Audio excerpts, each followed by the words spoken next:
What do I think of the Snowden revelations? Well, it was only to be expected. The government was hiring 250,000 trusted contractors with very, very low levels of vetting.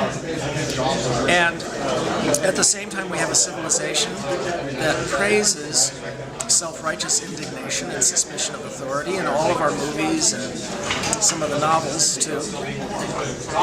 As a result, you're going to eventually have a bachelor with very little to lose who indignantly depicts himself as Don Quixote and tilts at windmills. The question is, was it a real giant? Or was it a windmill in his own mind? Well, the Snowden situation is one in which it was a bit of both. Does he qualify as a whistleblower, as a hero? Well, in fact, almost nothing that he revealed, or that Julian Assange revealed, was explicitly illegal. On the other hand, Snowden, as opposed to Assange, did provoke the American people to a conversation about what should be illegal and what should be illegal. And in that respect, did us all a big favor.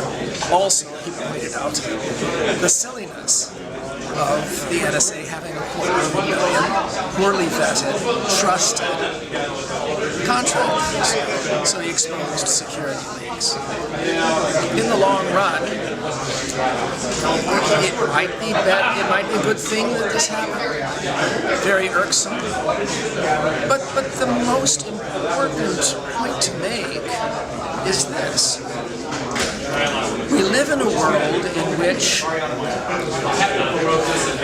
almost all of the enemies, the deadly foes of America, the West, the Western Enlightenment, however you want to put it, the diamond-shaped social structure as opposed to the traditional pyramid of most other systems.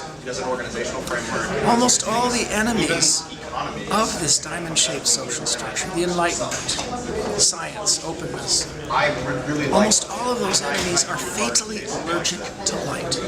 Criminals, opposing political systems, pyramidal social structure, the pyramids, terrorists, lethally allergic to light. But what our system is inconvenienced by light, which is very often bracing. It very often causes us to become more agile and to become better. The lesson, and it's sometimes inconvenient or even fatal to some of our leaders, but we make that distinction. This leads us to the fundamental desideratum for our entire protector caste, for the military, defense, intelligence, and it is this. You need secrets? Sure. Tactical secrets for the short term? Sure.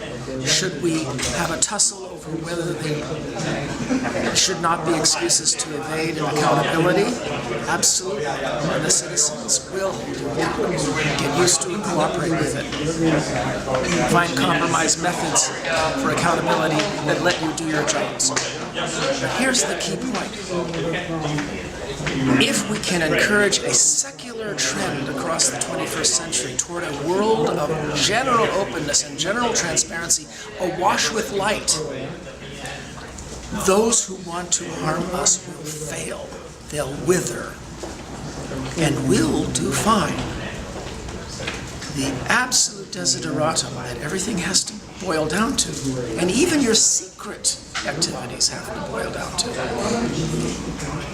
is working for a secular trend toward a world of light. An overused expression is thinking outside the box. I prefer thinking outside of the rigid pattern, the expectations that mire us because we're delusional. And it's the great human gift is our ability to imagine, but the great human curse is the delusion that we actually know what's going on, that my political party has got things sussed, that this plan is going to actually work. These prefrontal lobes, these nubs above our eyes, that in the Bible are referred to as the lamps on our brow. He's enabled to do what Einstein called the Gedanken experiment, the thought experiment, in which you project yourself into the future or into the shoes of another person, so it's the root of empathy as well. What might happen if I present this idea? What might happen if I try to run this yellow light?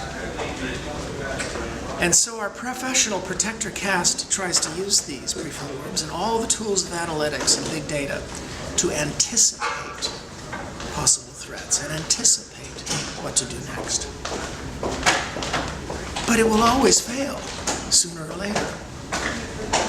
That's when we need resilience. That's when we need the reciprocal criticism of a dynamic and open civilization. And in science, we're taught to say, I not only can be wrong, it is absolutely certain that I'm at least partly wrong. To be able to say that and reach out beyond your community to new ideas, beyond the present to what might be different. Well, that's what I'm trained for, but it's something we all can do because we're part of that kind of civilization.